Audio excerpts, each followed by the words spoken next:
Good morning, cadets. Today we have a topic Armed Forces, the Pride of the Nation. Let's first hear it out from Cadet Ravitej. Very good morning to all the spectators. Today, it's Cadet Ravitesh here to deliver a speech on the topic Armed Forces, the best career option. Indian Armed Forces is one of the most respectable and exciting career option which our country offers. You may be wondering, how is this the best career option? This is because most of us do not know what an amazing variety of jobs it offers. Perhaps this is also because army officers are not permitted to talk to the media and we rarely get an opportunity to hear about the wonderful things they do. I'll help you to burst the myth that the army officer is a man with a gun who lives on the borders of the country, cut off from the rest of the civilization and waiting for the war to begin, which might sound like a mundane job to a lot of teenagers. They do that, of course, and we are proud of them for it. But that's not the whole story. Indian Armed Forces has engineers, doctors, cyber warriors, helicopter pilots, drone flyers, swimmers, shooters, sailors, and many more. It just renders you an ocean of opportunities. And also, it offers you a job security, family security, and the pride of donning stars on your shoulders, job satisfaction, and the respect which you get from the society cannot be matched. It also offers you a handsome salary which increments with time. And even now, the courageous women are also part of the Indian Defence Forces. You can also be a part of it by writing the NDA exam and clearing it, and that is when you're just 18. And there are a plethora of different ways by which you can join the Defence Forces. You can just check it out in the internet.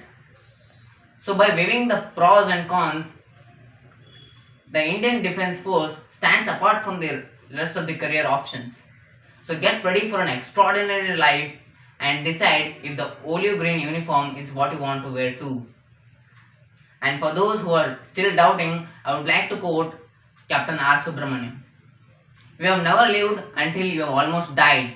And for those who choose to fight, life has a special flavor the protected will never know. I repeat, you have never lived until you have almost died, and for those who choose to fight, life has a special flavor the protected will never know. Thank you.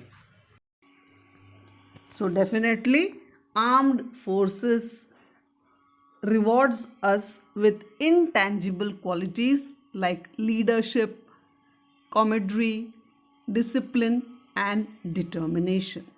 There can be no bigger reason to join the armed forces than the fact that you can serve your country. That is, you are responsible for maintaining the safety of the nation. That is the biggest honor you get when you join the armed forces. Next, we have a very important thing is that we acquire a lot of skills when we join the armed forces. We work in diverse physical conditions, in geographical conditions, which test our mental skill, stamina, calmness, and strength. Isn't that wonderful? Then the third one is the amount of respect we get from the people. They look at the people of armed forces with great respect.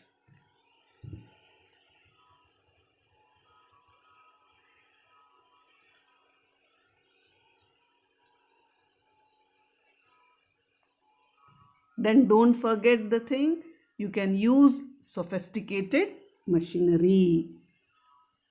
Those who love traveling, then there is no other choice. It is definitely armed forces.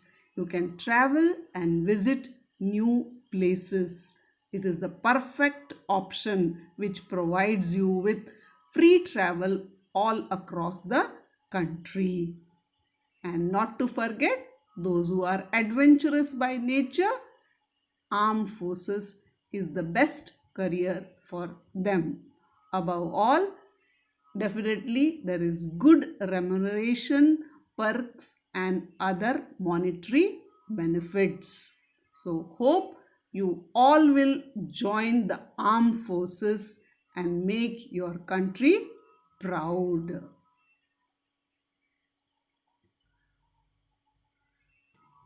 During the pandemic times, we have realized the importance of physical fitness. In armed forces, one can assure himself or herself a healthier lifestyle, which is one of the integral part of our life. It is very important to enjoy good health. Somebody has truly said health is wealth. So armed forces gives you an opportunity.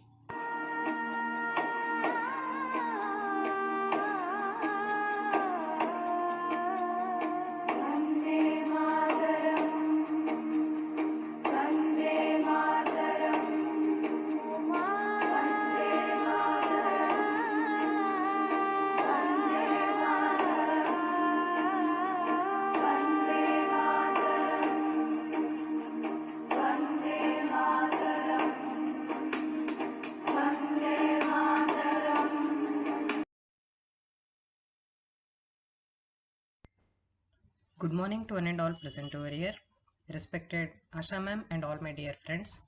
Today it's I Cadet Rishikeshwara, roll number 5430 from Sainik School Bijapur, going to speak upon the topic positive peer pressure. Peer pressure is a phenomenon where we tend to get influenced by the lifestyle and ways of thinking of our peers. Peer pressure can prove beneficial, but it is most often observed to have negative effects. The thought, behavior, and taste in fashion, music, television shows, and other walks of the life of the masses are most often seen to have a deep impact on the society. The changing ways of our life, of our peers, often force us to change our ways of looking at life and leading it. It's human tendency to do what the crowd does. Few have the courage to resist peer pressure and be their own selves rather than being one among the lot. Peer pressure is bound to have affect most of us positively and negatively. The distinction between positive and negative peer pressure lies in a thoughtful analysis of the views and the mass and the approach to looking at peer behavior can help a person act positively. Peer pressure is not always bad. It can help you analyze yourself and contemplate on your ways of life. Some of the practices that the masses follow may actually teach you the way of living. You may be able to change yourself for the better. Looking at what others do can help you bring about a positive change in your way of thinking. If you can pick selectively, peer pressure can actually result in a positive change in your way of life. Teenage is that phase of life when you are exposed to the world outside. These are the years when you spend most of your time with your friends. Teenage is the phase of beginning to become independent in life. The years of forming your ideals and principles, the years that shape your potentiality and personality, and the years that introduce you to your own self. Parents and teachers need to be careful while dealing with teenagers, as they are more susceptible to succumb to peer pressure during these years of life.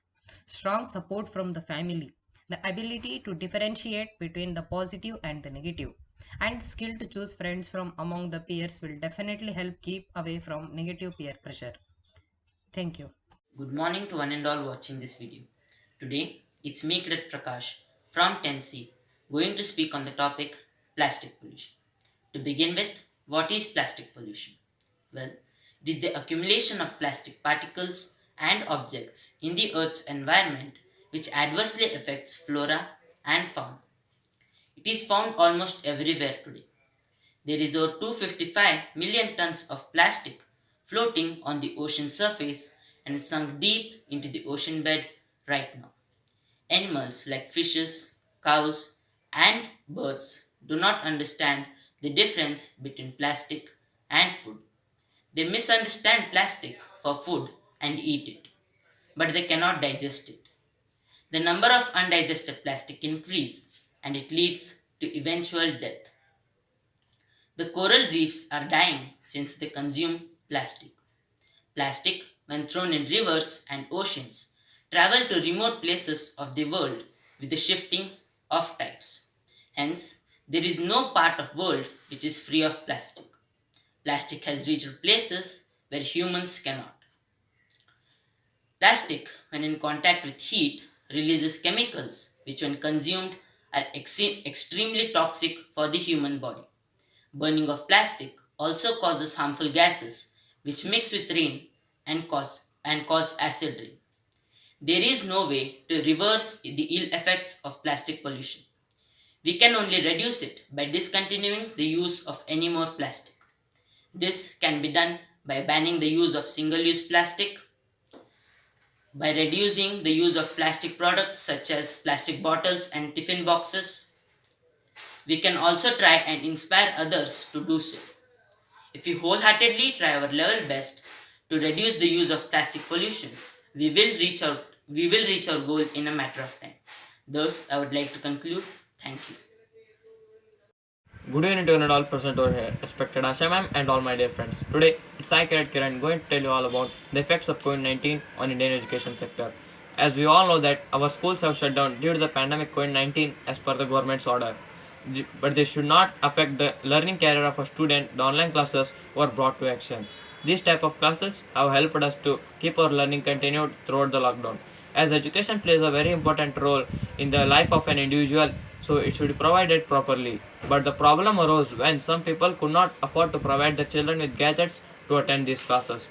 The children of nursery were also affected because they could not get their admission in new schools as the schools were closed. India is also a hub of universities which have students from worldwide. But due to the pandemic, the nation to nation transport was closed. They could not get an opportunity to learn in a university of their choice. The pandemic has affected millions and billions of learners throughout the world.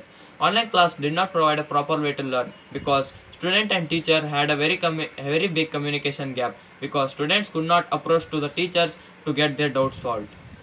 Many of the schools, mainly private schools, were affected because the private school's source of income is the only fees paid by the parents. But the parents refused to pay their fees because the students did not attend to school.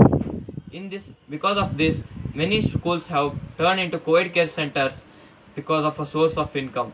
At last, I want to request my friends to not waste their time at home and utilize it by learning new things because we don't know when the schools are going to get back on track. At last, I want to conclude. Thank you. Very good morning to one and all, respected Asha ma'am and all my dear friends. Today it's I Kirat Manthan going to speak upon the topic how to overcome exam fever. This is much required discussion for current generation students who are always on the constant run to keep up the pace to match the society. Exams are always a scary word for most of the students. It is that stage of life one is at a higher level of stress, especially when there is an important examination coming up. However, with a little bit of dedication and self confidence, one can beat exam fever and prosper. A little bit of tension always helps to be prepared and helps in improving the performance. But it becomes a problem when it is beyond the normal level of control. It can stand as an inheritance to how a student performs. To overcome this, it is important to set a target and prepare a timetable. Make sure to follow it regularly. Follow healthy sleep time by getting a minimum sleep of 7 to 8 hours. Irregular sleep cycles can tire out the body and bring down concentration. With a proper sleep pattern and eating healthy food, one will be able to manage time and concentrate well. Not forgetting parents play a very important role to help their children to overcome fear. They should take to their child often and motivate them by telling them it's okay even if they do not succeed, but what matters there is the amount of effort they have put in it to reach their goal. This can help a child who is going to face an exam as motivation to do better and helps to stress less and concentrate more on the work to be done. It can help to boost up self confidence and give them the energy to perform better in their exams. In between the preparation, it is good practice to take short breaks like a walk of 15 minutes or have a chat with someone. It will help to relax and give a mental peace. Never pile up work for the next day or next hour. Always come with a price to pay. Finishing the work for the hour as per the timetable prepared can be very helpful in managing time. Therefore, thus I conclude my speech. Thank you.